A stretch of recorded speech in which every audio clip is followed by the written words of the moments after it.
Tidak ada kemakmuran tanpa rakyat yang bahagia dan sejahtera. Betul anggaran yang tidak perlu, yang di perjalanan dinas misalnya yang terlalu banyak.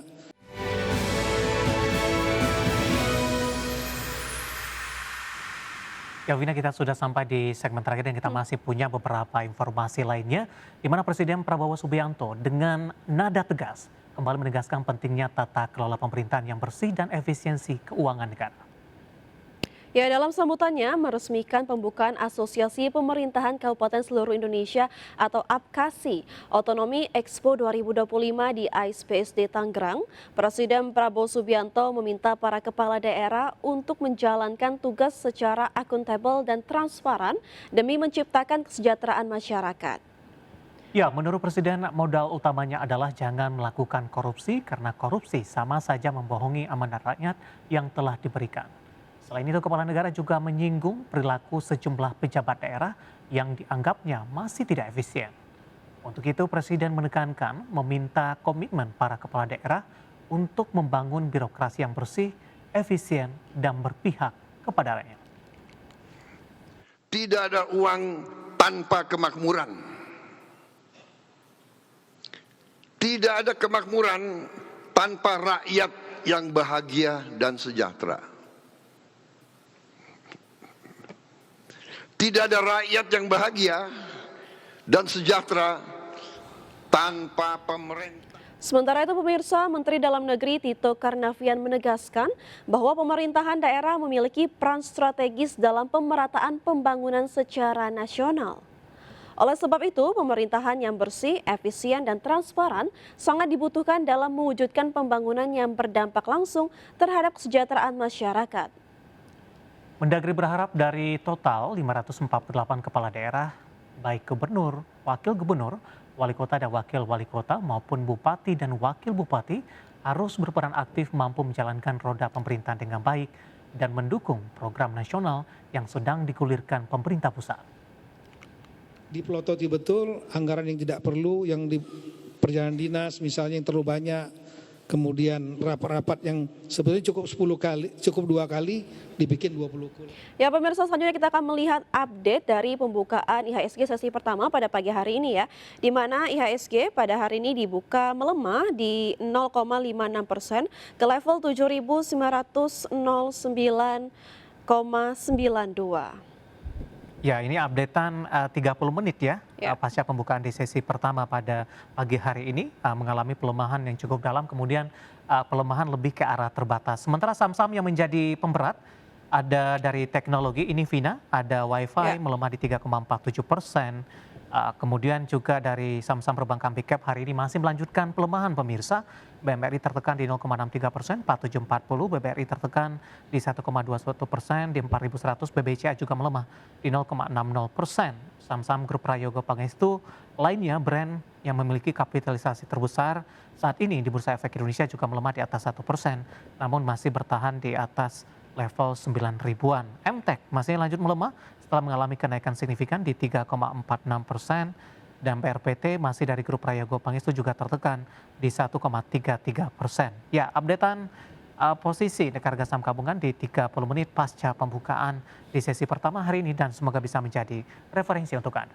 Baik pemirsa, 1 jam sudah kami menemani Anda dalam Market Buzz. Semoga pembahasan hari ini dapat menjadi referensi dan sumber informasi untuk Anda. Dan tetap baru terus informasi Anda hanya di IDX Channel, You Trustworthy and Comprehensive Investment Reference, dan jangan lupa saksikan program First Seven Closing yang akan tayang pada pukul 12 waktu Indonesia Barat. Karena urusan masa depan harus terdepan, aku investor saham, saya David San Oval. Dan saya Vina Munawar, terima kasih dan sampai. Terima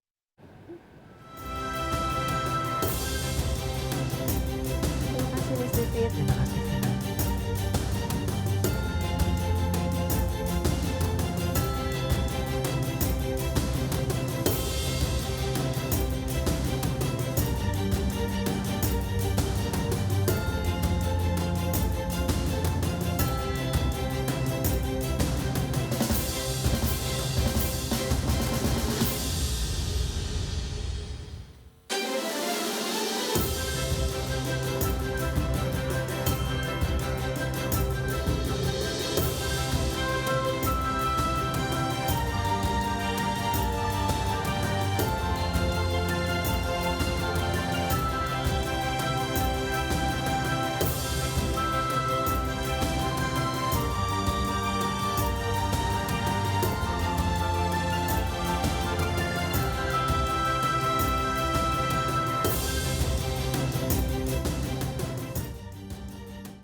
Dan pemirsa, perekonomian Amerika Serikat tumbuh lebih cepat dari perkiraan awal pada kuartal 2 2025 ditopang peningkatan investasi bisnis serta lonjakan kontribusi perdagangan.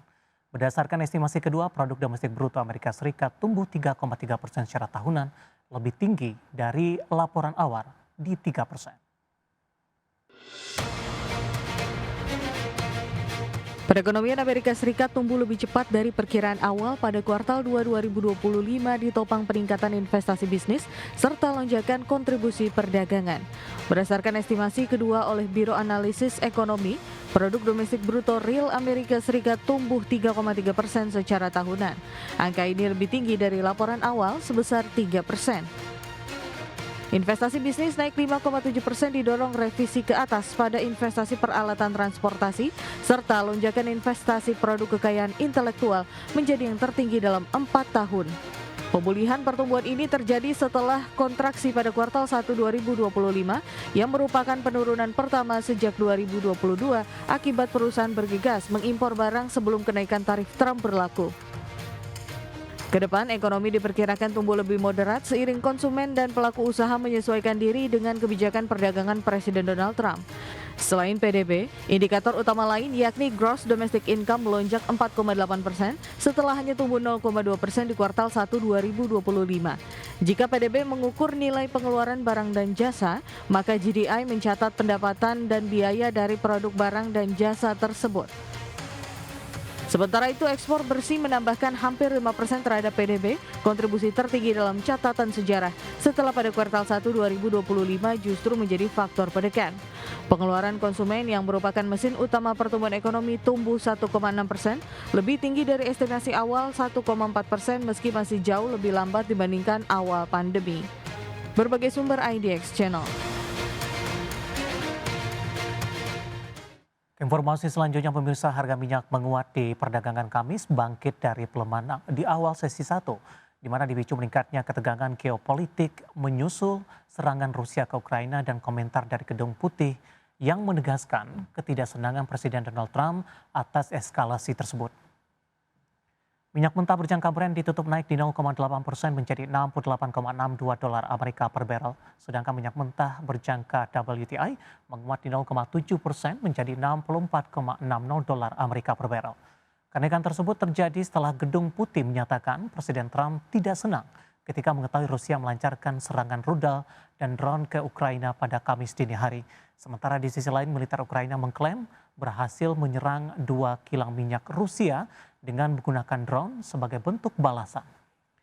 Juru bicara Gedung Putih, Karoline Leavitt, mengatakan Trump akan memberikan pernyataan resmi terkait situasi tersebut dalam waktu dekat, di mana sebelumnya harga minyak sempat merosot sekitar 1% karena kekhawatiran terhadap prospek permintaan bahan bakar setelah long weekend hari buruh di Amerika serta ekspektasi peningkatan pasokan global.